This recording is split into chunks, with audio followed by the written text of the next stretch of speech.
Hello and welcome to Good Evening Britain, a Force for Good's weekly show coming to you live from our studios here in the heart of the great British city of Glasgow, with me, your host, Alistair McConnachie. We're broadcasting on all our digital platforms throughout the United Kingdom and across the world, bringing you quality pro-UK comment and analysis every Wednesday from 7 until 8 p.m. on Facebook, on YouTube, on Twitter and on TikTok. A very good evening to everybody who is coming in. Please do tell us where you're coming from. Please do say hello. Please do send in your comments and your questions as well. And tonight at the bottom of the hour at 7:30, we have got the well-known activist Niall Fraser, who is back with us, and we're going to be talking about the SNP Implosion. And goodness knows there's enough to talk with Niall about, and we'll be hearing what he thinks of the present situation and what indeed the future is holding for us all. So thank you to everybody on TikTok. Now, you won't be able to see the interview on TikTok, but if you're watching on TikTok, just switch over to YouTube. Good evening to all tonight. Hello to Harry, who says, hope you're having a wonderful evening. It was Derek who was first in tonight, saying hello to fellow Unionists around the world. He says, apologies, but by the time you start your broadcast, I'll be half done my first hour of night shift. Well, Derek, all the very best to you. And Derek's going to be joining us on the street stall this Saturday, because we are beginning our programme of street stalls for this year, our spring and summer street stalls. The first one will be on Saturday, and if you'd like to join us, please do send in your message and tell us, and we'll tell you where and when and how to join us. Debbie says, good evening. It's been disappointing because there's been no arrests. There's been no arrests, but there's been a lot of red faces among the SNP. That's for absolute sure. Hello to Andrew and to Alan. And Adam says, hello from the heart of the great British state of England. Hello to Stuart from Elgin. And Adam says someone had a hissy fit over the flying of the English flag of St. George.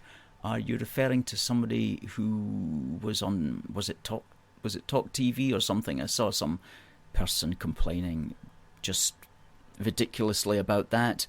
Hello to Derek and also to Arnie Tony Stevenson. And Christopher says, good evening in a wonderful British week of SNP meltdown. Hi, Catherine and Ryan from the West Riding of Yorkshire. I was looking at something in Yorkshire today. It was Helmsley. Something about Helmsley that I was reading. And is Helmsley anywhere near where you are, Ryan? It looked like quite a nice wee village. Super Typist says she made it on time for the first time. Fantastic, Super Typist. Glad to have you in the house. And to Paul, watching from Inverness.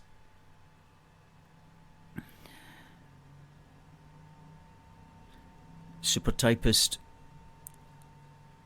we will send you a message. Could you send an email or a message to our Facebook page, and we'll tell you where. Send a contact at aforceforgood.uk is our email, and we will get straight back to you on that, Super Typist. Well, when the programme's finished.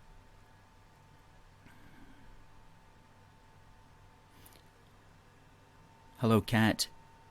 Niall's back. Fantastic. Niall's back. Stuart says, why on earth is the SNP not being roared on a fire of freedom? Hello to TT. Well, let's just look at the headlines today. They were not particularly well for Nicola Sturgeon. The National had a black front page, and on it had the word traumatic.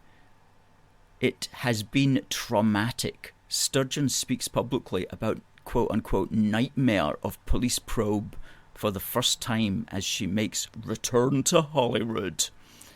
And why it is in black, I don't know, but maybe there's been a funeral. Maybe it's a political funeral. Maybe it is predicting the ultimate burial of the Scottish Nationalist Party. We can but see. Kings 11 on TikTok says the SNP is falling apart. The Kings 11. I think I know what football team you are referring to there, sir.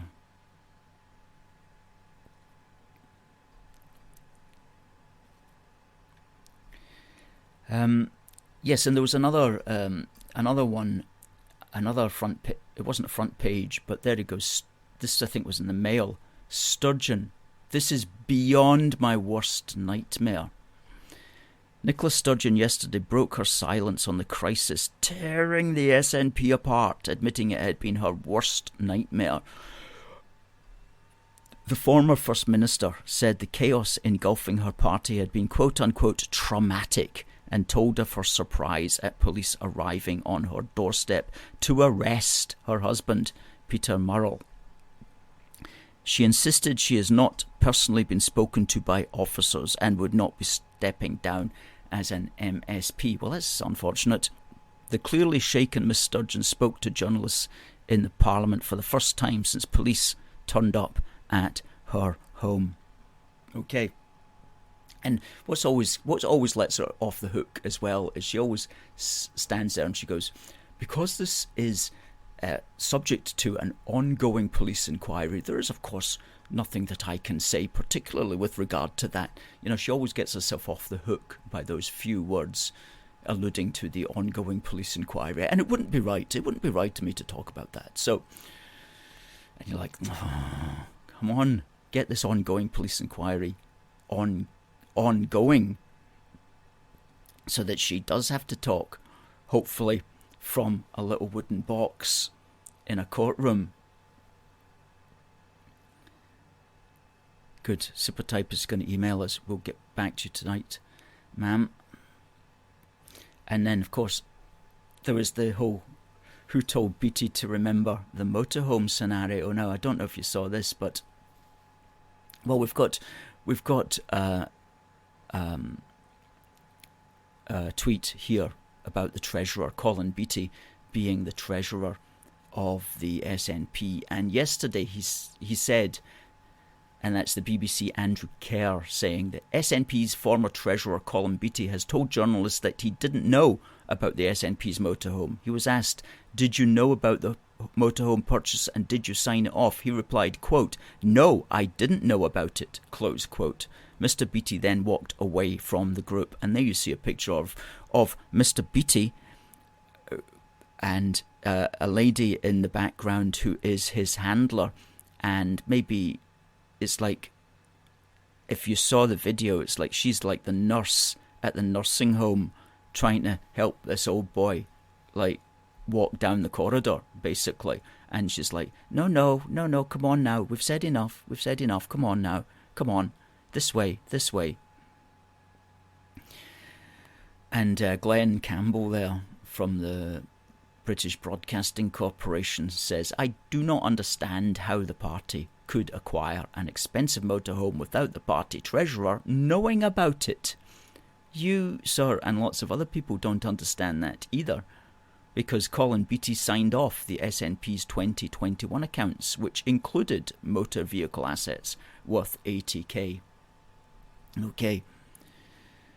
So that point of view lasted for about an hour and a half, And I'm presuming that that lady who was his handler or his nurse or whatever told him that he had to clarify that. So he clarified it in a second statement. Statement from Colin Beattie. This afternoon I was asked if I knew about the motorhome purchase, to which I answered no. Given some of the coverage of this answer, I believe it is important to clarify that I was unaware of the transaction at the time of purchase. I became aware of the transaction via the 2021 annual accounts. Okay, so that's very strange. Like, a party buys a motor vehicle, and let's say it was the £80,000 that appeared under motor vehicles in the party's accounts. It buys it, but it doesn't say to the treasurer, look, we're going to buy a motorhome, it's going to cost £80,000, we're going to buy it with party accounts. They don't say that to the treasurer, they just go ahead and do it, and the treasurer doesn't know until he's looking down and he's going, what's this 80,000 about? And they're going, oh, well, that's actually a motorhome that we bought. And that's the first time he heard about it. That's the first time we're meant to believe that he heard about it, was after the fact, when it actually appears as a number in the accounts that he is having to sign off on. That's pretty strange. And so we're going to get to the bottom of this. You know, there's a lot of people working on getting to the bottom of it, and it's going to be funny when it all comes out. And as far as we're concerned, as Unionists, we could not have dreamt this in our wildest dreams, that the party would bring itself down in this way. But you think about it, you know, it was motoring on. It was motoring on there, as Rishi Sunak joked in the House of Commons. It was motoring on without a thought for what it should in fact be doing, and it became full of hubris, you know, which is full of pride and feeling that it didn't need to answer to anybody. And look what happened. Look what happened. It's hubris which brought it down. And as they always say, pride comes before a fall. And there's Niall, who'll be on shortly, says, I actually predicted BT backtracking. Inconceivable he didn't know. Thus he would have to backtrack. Good point. Good to see Stop It McClellan back in the room again. And William, a new subscriber from England but has lived in Scotland for 41 years. Keep up the good work. We certainly will, sir. And thank you for your thoughts. Catherine says, guess what? My English friends got their house broken into and the keys nicked to the car, and it ended up in Edinburgh. Well, I'm glad they found the car, Catherine. And Sturgeon might think that the past couple of weeks have been traumatic, but as Alan reminds us, the past 16 years have been traumatic for the people of Scotland under the Scottish National Party.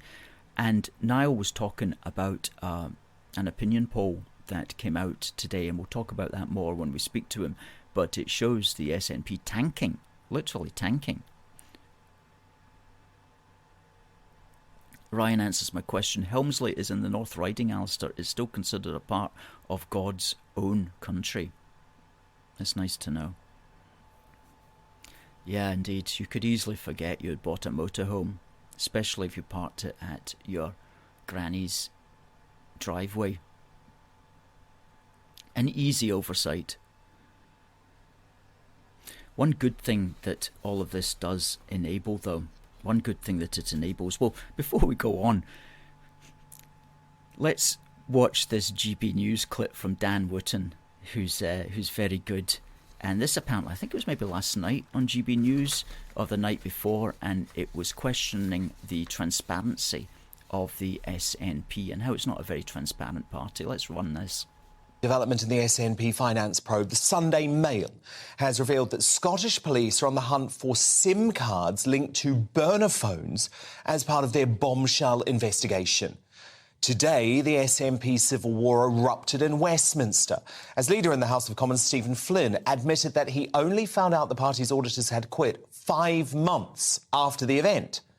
But despite all of that, Kelly Given, a rabid SNP member, a columnist, by the way, for the pro-separatist propaganda newspaper The National, appeared on the BBC, where she gave a glowing review of party management. The SNP are forced as well to be the most transparent because we are held to such a higher standard. You know, the Tories get away with murder, they get away with anything. And it's like they're not held accountable in public ever. And it's like they don't take any accountability. There's hardly any scrutiny on them. I mean, we've had like a forensic tent in the ex-First Minister's garden on full view for everyone. We've got people camping outside her house to video her leaving her house. Like, that is transparency. What else do you possibly want? Wonder why the tent was there. SNP. Yeah, a forensic tent in your garden is certainly the height of transparency. There's no question about that. Police officers rummaging through your underwear drawer, that's also the height of transparency. Unfortunately, it's not the kind of transparency, though, that you really want. But I do find Dan Wootton funny the way that he phrases things, because he goes there in his way. He goes, Kelly Given, a rabid SNP member, a columnist, by the way, for the pro-separatist propaganda newspaper, The National. Kelly Given, a rabid SNP member, a columnist, by the way, for the pro-separatist propaganda newspaper, The National. That you don't hear it the first time, and then, like, you play it again. Let's just play it again and fast forward to the bit where he says... Development in the SNP finance probe. The Sunday Mail has revealed that Scottish police are on the hunt for SIM cards linked to burner phones as part of their bombshell investigation. Today, the SNP civil war erupted in Westminster as Leader in the House of Commons Stephen Flynn admitted that he only found out the party's auditors had quit 5 months after the event. But despite all of that, Kelly Given, a rabid SNP member, a columnist, by the way, for the pro-separatist propaganda newspaper The National, appeared on the BBC, where she gave a glowing review of party management. The SNP are forced as well to be the most transparent because... Oh, man. He's great, Dan Wootton. He really is fantastic. Yeah, so... You know, they still think it's transparent. Well, it must be transparent. I mean, the police even come in and they go through your desk. How much more transparent do you want? Okay, Kelly. Yeah. Maybe you should look up the dictionary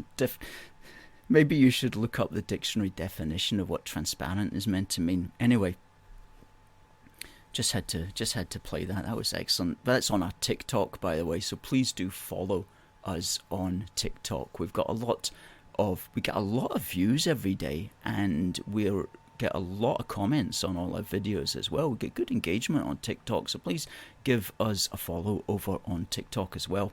And what else has been going on? We've got our man coming up. Niall is coming up at the bottom of the hour. But firstly, I just want to quickly mention an article by Lord Forst, which has appeared, let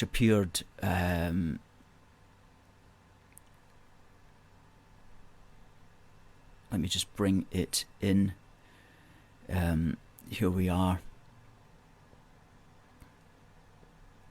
And this was the SNP's Implosion is a chance to put failing devolution into reverse. David Frost is his name. He's actually Lord Frost. And he published that. It was actually on the 20th in the hard copy. And what is important here, that's really important that he says down here, is that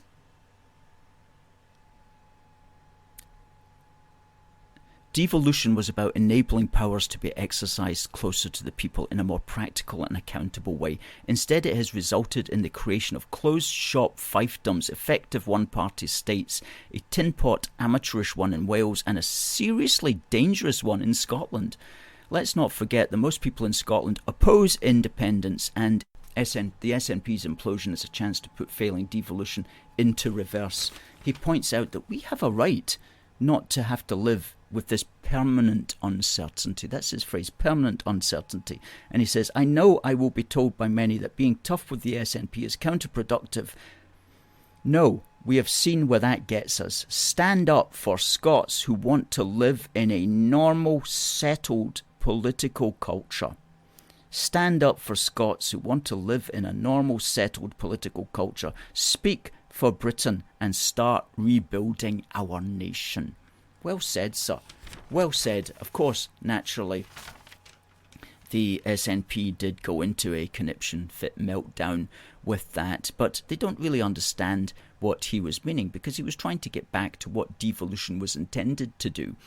And devolution was not intended to enable the SNP to go around the world pretending that they are the foreign the foreign diplomats for Scotland. They're not. The British office represents Scotland, England, Northern Ireland and Wales.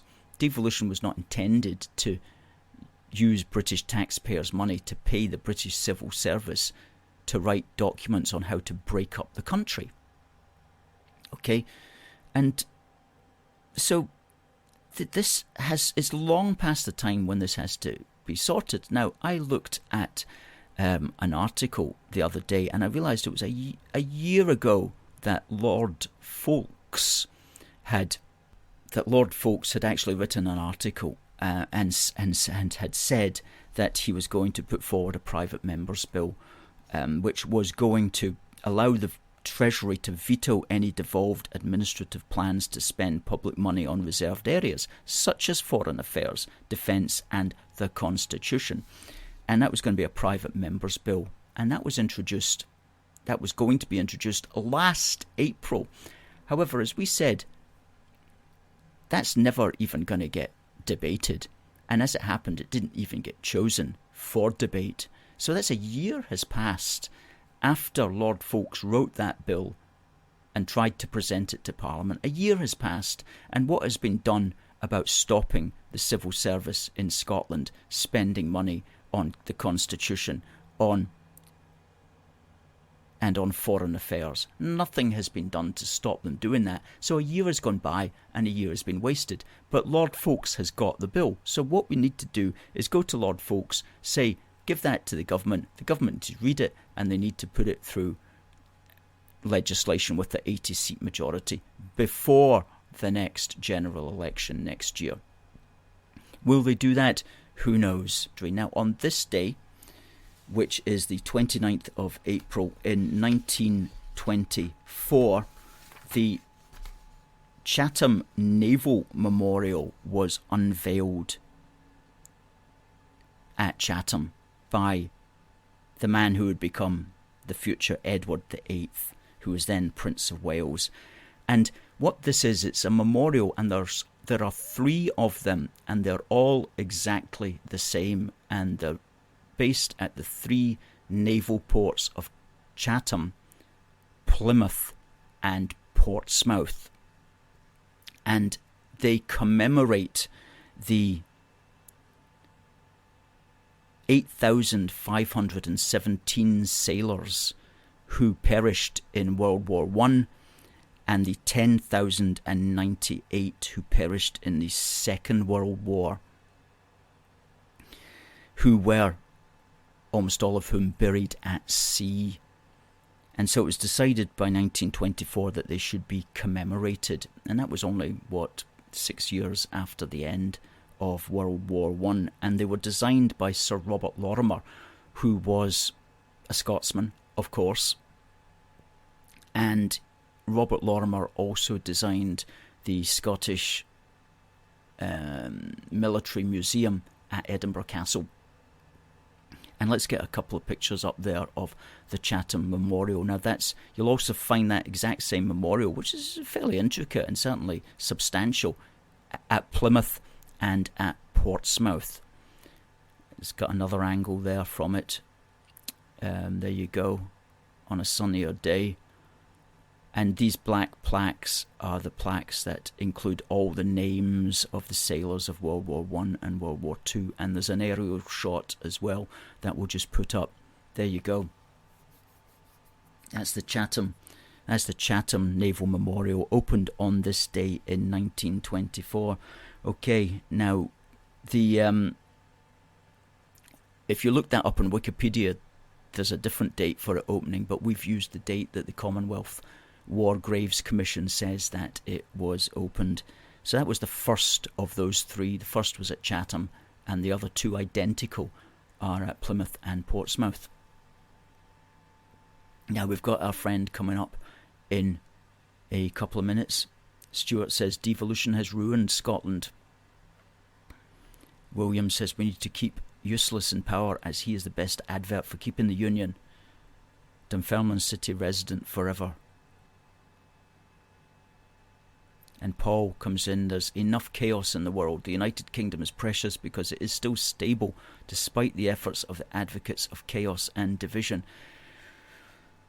And let's hope that it is stable for as long as possible. Great stuff. Now folks, Niall is in the room and we're just going to bring him in. So please do say a big hello to our friend and colleague and fellow Unionist, Niall Fraser. Hello, everyone. And hello, Alistair. Thanks for having me. Hey, you're welcome. You're welcome. Yeah. How's things at your end of town tonight? Oh, things are absolutely stellar on my end of town tonight. I mean, the rolling circus of the SNP seems to be rolling to a stop, finally. I was thinking about what you were saying earlier on. Oh, it's traumatic for Nicola Sturgeon, so traumatic. I think, and some of your viewers said, yes, it's been traumatic for Scotland as a whole. And hello to Stuart McDonald in the chat, and hello to the person in Dunfermline. That's where I hail from as well. The Nicola Sturgeon yesterday was a performance of a lifetime, wasn't it? She came out and made it all about herself. The woman is an out-and-out narcissist. She'll turn anything into being about her and her trauma and her victimhood. It's just incredible scenes, Alistair. Yes. But hopefully the signs of the circus rolling to a stop are actually coming to fruition now, so it's brilliant. Yeah, but I watched that brief interview with her in the corridor of Holyrood, and something that I thought was unusual was in the background, John Swinney's standing there, and I mean he looked like a panicked wee laddie, basically. Yeah. You know, his face was not the usual John Swinney, that you expect. He looked like he didn't want to be there, and he was uncomfortable, and he was worried. You just got that emanating from the screen. And Nicola Sturgeon, I mean, much as I don't like her politics, she is a smooth operator in the way that she can just talk like that, and I mean, she's very good at it. She's had enough blooming practice. There's no question about that. Sure. But as you say, she can turn it into poor me, And here am I can't talk about this because it's obviously subject to a police inquiry. But I'm sure you understand that. I'm sure you understand it's been a traumatic time for us all. As if it's like, sorry, that's not the way. That's not the way it's meant to be. The way I put it in a tweet last night was traumatic. Sturgeon's SNP have raped and pillaged Scotland for all it's worth, leaving us broken, bloody and beaten. And it will likely take us decades to recover from her rotten reign. The phony trauma of one woman doesn't compare to the legitimate trauma of an entire population. It's so abysmal the way we've been ran for the last X amount of years that for her to then turn the victim card is just absolutely, I mean, it's predictable, but it is astounding at the same time. Yeah. And she was asked as well if she thought that she had any responsibility for leaving the party in such a state to her predecessor, and she didn't seem to have any responsibility about that at all. She managed to say no, nothing to do with me, mate. Well, I mean, just John Swinney, I could feel the heat coming off his face the longer he was standing behind Nicola Sturgeon. His face just getting redder and redder and redder. And it was similar to the woman who was chaperoning Colin Beattie around before he sort of backtracked on his. I didn't know about the motorhome. Well, yes, I did know about the motorhome. These chaperones, they were like you said, almost guiding them to the lavatory, almost. Well, that's right. And it's like, who are these people? Because they've obviously are they what they call SPADs, special? I would imagine, yes. Advisors. Very special, yes. Yeah. Super special advisors. Basically, they hold the leash almost. And she was sort of. She was point guarding who was dictating the questions. She was saying, right, question. Right, Colin, on you come. One. Like she was saying, let's go for a walk to your Doug. It's absolutely outrageous the way we're being ran. But the circus seems to be coming to an end. I think you alluded to this opinion poll that we had come up from Dean Thompson in the last 30 minutes. So Dean Thompson is a analyst. Find it. So his latest poll, YouGov subsample. So this is just from an hour ago, guys. This YouGov subsample puts SNP in third place, ladies and gentlemen, 19%, behind the Scottish Conservatives on 20% and the Scottish Labour on 35%. So this is, and like what he says, it's Armageddon territory for the SNP. And for the life of me, there's still 19% there. There's still 19% people that we need to get that number down as well. That's 19% of people who are uninformed about the SNP and their activities, who are still willing to vote for the SNP. So that number's going to plummet again. I suspect that third place, they'll be lucky to get third place. I think they'll be looking at a distant fifth or sixth. Even if they're, well, depending on what happens with the audit situation in Westminster as well, they're going to lose almost £1 million in short money. And we hear that there's Stephen Flynn's cold calling auditors all over the country with his yellow pages, trying to get an audit in last minute. So it's crisis stations all across the SNP, in Holyrood, in Westminster, everywhere. And I think that they're waking up to the fact that they are effectively what I deem walking dead. They are walking wounded. The MSPs and MPs that are currently sitting are zombie positions because they will not return. Absolutely not. It's a really good point, that as well, about the extent to which they're going to lose the money that the British taxpayer pays them at Westminster, which is huge amounts of money. Yes. Per you mentioned £1 million, but it must be more than that per year. I mean, because does that not include? I mean, who is it that pays their staff, for example? Is that called short money? This comes from the short money. So this is a thing where if this short money doesn't come through, we're looking at instant layoffs. They won't be able to afford to pay their staff.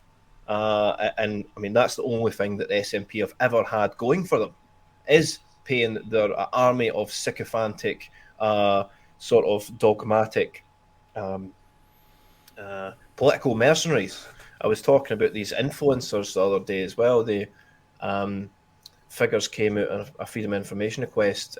Last year, I think it was 2.8 million was spent across social media from the Scottish Government on social media influencers, which to me are just basically political mercenaries. And Kelly Given in the clip that you played is 100% one of them. So she, me and her have had run-ins before. I think I called her out on one of our insane tweets, and then she instantly made it about sexism when I didn't mention sex at all. But that's the go-to sort of racist, misogynist, sexist. If you're not going to win the argument, just throw those words in there, and then you've won the argument. Of course. Well, I don't engage with those types at all. But for those reasons that you can't really win because they're just to call you nasty names. But I saw one of them whose name will remain nameless, who's actually gets interviewed on the BBC and STV and things like that. And she put out a meme a couple of nights ago that showed a guy on the ground getting beaten over the head with stuff, and on the guy's body was written the word Rangers, I think. Yeah. I know the exact meme that you're talking about. You know the meme, and one of the guys who beaten her, it was like, the Queen's dead. Queen is dead, and it's this. She gets interviewed on the telly, you know, and she gets treated as a serious commentator.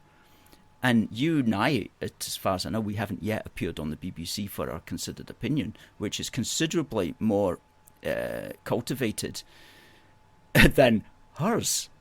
Mm-hmm. So how is that? How does a person like that get on the telly and like, you know, like your granny's switching it on at night and listening to this girl's opinion? I mean, I know, that's appalling. It's appalling, one, because it's a regurgitated opinion. It isn't her opinion if she's paid to say it. This is the thing about me and you, Alistair. We're not paid by anyone to shill a certain message. We just do it because that's the way we're programmed. But the person in question, as if Rangers fans are the only ones affected by the Queen's death, for one. Two, it's almost a call to violence against Rangers fans. But this is the grievance manufacturing thing that happens on Twitter. The girl in question, the lady in question, she gains, if you look at her Twitter following and analytics, she will gain a lot of followers by posting this controversial stuff, backtracking it, and then just regurgitating it every couple of months. So, I mean, this is a game they play, and they know they're playing the game. So it is quite sick because... Yeah, I've noticed that on Twitter. Twitter rewards the lowest common denominator type of comment. You know, if you just tweet out something if one tweeted out something that's like swearing, full of typos, not properly thought through, and doesn't actually make any sense, it'll get like 300 retweets, be seen by 50,000 people, 4,000 likes. If you tweet out something that's spelt properly, makes a coherent point, really hits home, and you send it out, you'll be lucky if you get 2 retweets.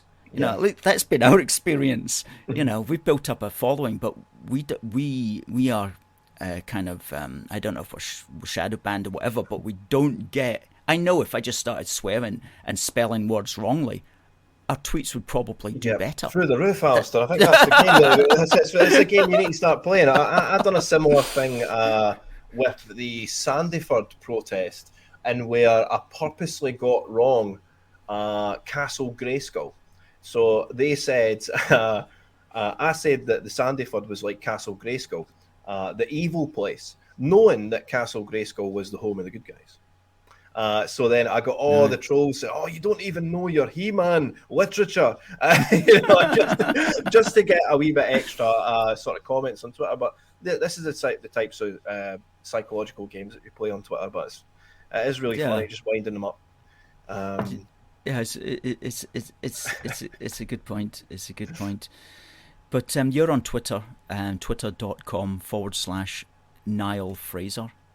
Niall Fraser.com, and you're also on Substack. How is your Substack going, by the way? Substack's going really well. I think I've morphed into what I'm calling audio articles, whereas I'll just dictate what I've read, and it'll you can put the speed up to 1.5 or 1.75 or whatever, just to make it simpler for you. It's easier to listen to someone than read, I like to give people the choice. And then I'll probably branch into video content as well. But the Substack's going really well. Can you just, responses for the sake of some viewers who might not be aware what Substack actually is, can you, as somebody who's attempting to take advantage of it, just explain what that actually is? So Substack is like a subscription type freelance journalism app, or that you can connect into Twitter. I think there is a wee bit of issue with Substack links going to Twitter now with Elon Musk, but before that, effectively, you are your own journalist, so you can write whatever you want and just post it. and people can choose to subscribe to it if they want. You can add in audio, you can add in video, you can do what you want. So it's effectively like it's almost like a YouTube page specifically for journalists or content producers that aren't leaning more on the written side of things than video content. And when you say subscribe, do people pay? Is it monthly or weekly or what? So my Substack in particular, I think it's like what, £4 or £5 a month. Most of my articles I put out are for free. So if you want to jump onto the Substack now, you can read. And I think there's only one article I've got that is paid, and it's because it's a series I'm working on called Escape the Matrix. So that's the only one that is off limits for people to know. But everything else is free, effectively. So if you want to jump on and listen to what my ravings, please do. Well, I like the sound of that, Escape the Matrix. Mm-hmm. The Matrix being the system that dominates our lives. How do you define the Matrix? Well, the way I define the Matrix is the sort of the narrative control that we are currently sitting under. So the SNP have got their narrative control, and what I'm getting at is that we've been ran on a succession of scams, and the first one being the gender scam, and the most important one being the gender scam as well, because everyone can identify what a man and a woman is, but to a certain extent, they're intrinsically repelled from this gender ideology. So this is why it's the most important area of the scam. But if we're attempting to escape the Matrix, which is the system of digital control and sort of narrative control, we need to understand what's going down. It's like have you ever seen the Truman Show, Alistair?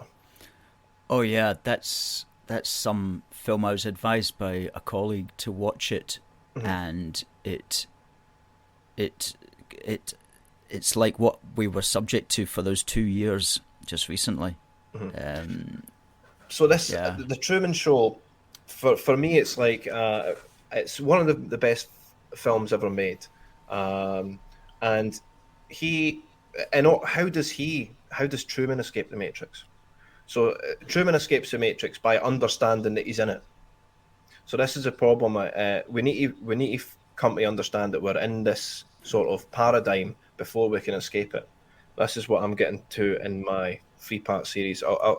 It's a very complicated sort of thing to escape the Matrix, but well, it's so important because if you don't, then it can be bad for your mental and physical health. Yes. Especially when you look at some of the things that are going on, there's a tendency to which one can feel powerless and without agency to do things about, and that's certainly come out very strongly for some of us in the last 2 or 3 years.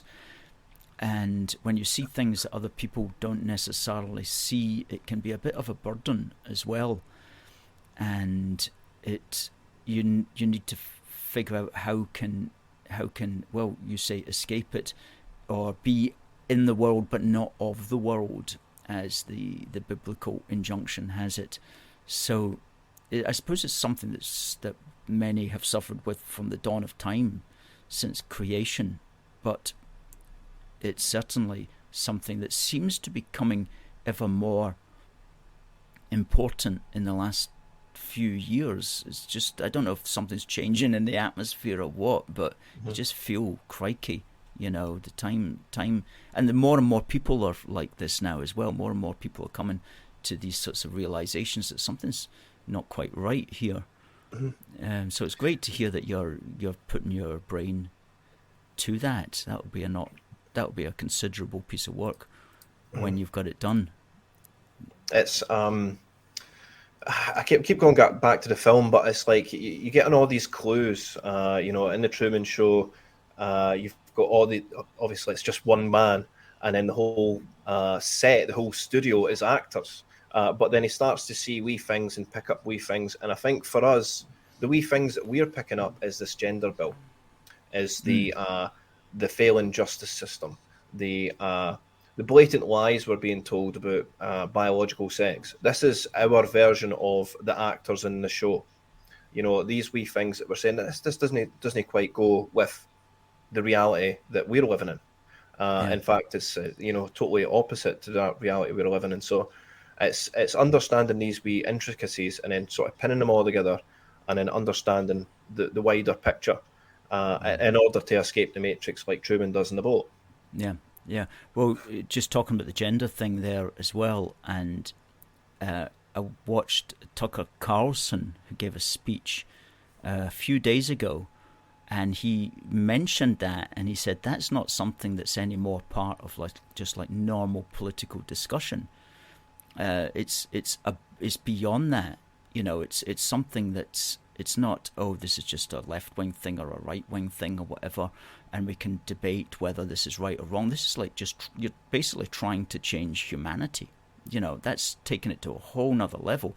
And what happened within 24 hours, he lost his job as America's biggest news presenter on Fox News, which is a supposedly right-wing channel. They got rid of him. So I think they shed almost 900 million in market cap straight away as soon as the announcement was that Tucker's left. I think he and then the rumours started swirling that it's a Trump Carlson presidential ticket, and I was like, oh, that's pretty exciting. So I mean, Tucker's bang on. This gender thing does transcend all politics, and it's true. It's like a social engineering type activity. It's got nothing to do with politics, really. It's about changing human nature, and this is a thing where we just must resist it at all cost. Yeah, and as you say, it's got nothing to do with political ideologies. And indeed, talking about the American presidential election, on the Democrat side, we've had the announcement this week, which I think is very exciting, about Robert Kennedy Jr. standing as a Democratic candidate. Yes.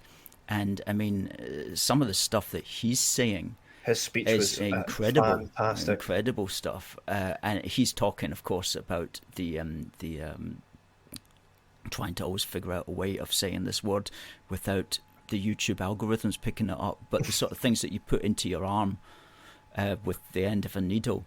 And he's pointing out the dangers of that to an extent which is extremely bold, and I wish him safety for his message, but we can expect that the mainstream media, all the mainstream media, will try to, including Britain, including the so-called right-wing newspapers, will try to promote him as some kind of kook, K-O-O-K, some kind of nutter, but in fact he's bang on.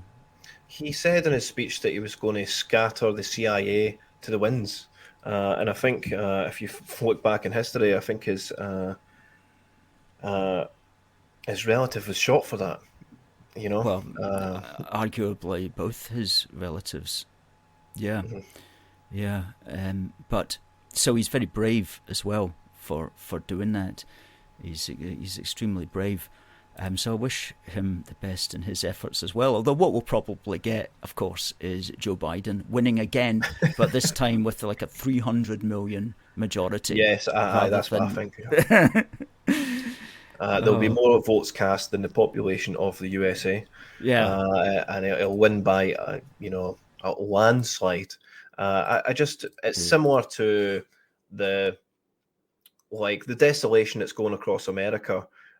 Is very similar to the desolation that Scotland's facing, whereas we've got Nicola Sturgeon being the sort of Joe Biden puppet figure, just leading us on this merry circus run all the way through Scotland, and no end in sight. But the people are waking up, as evidenced by this poll by Dean Thompson. Imagine the polls saying that the SNP are in third place behind the Scottish Tories, guys. This is incredible news, and I think I might have a wee dram the night after that. So thanks for Dean Thompson for bringing that up. Oh yeah, it'd be absolutely tremendous to see. And having said that,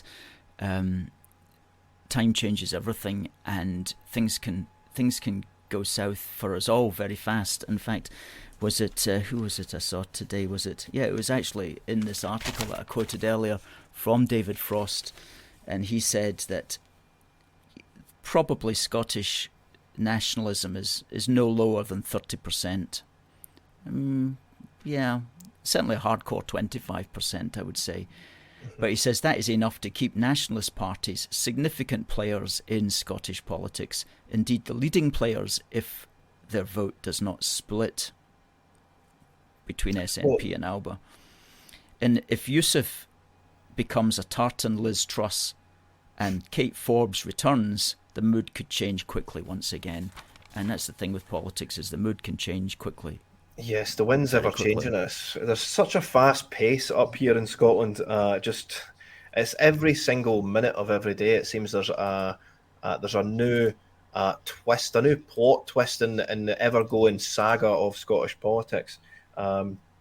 Yesterday, Colin Beattie backtracking it is almost before it leaves his lips, and all the journalists saying, "Keep up, guys."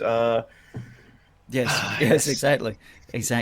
Well, look, there's going to be so much, as you say, to talk about, and so we'll want to get you back on again whenever you're available to talk about it, because that's at least one good thing about politics, is one's never lost for anything to talk about. But let's give you a mention at niallfraser8.substack.com and twitter.com/Niall Fraser. That's NIALLFRASER8.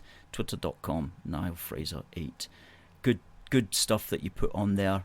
We follow each other, and if anybody else is out there on Twitter, please give Niall a follow and you won't be disappointed.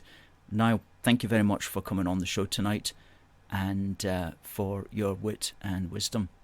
No, it's been an absolute pleasure, and thanks for having me, Alistair. And a great show as always. And again, I must commend you on your quality of merchandise. This wee Coronation badge is absolutely sublime. So hopefully I'll pick one up at this one of your stalls in the future.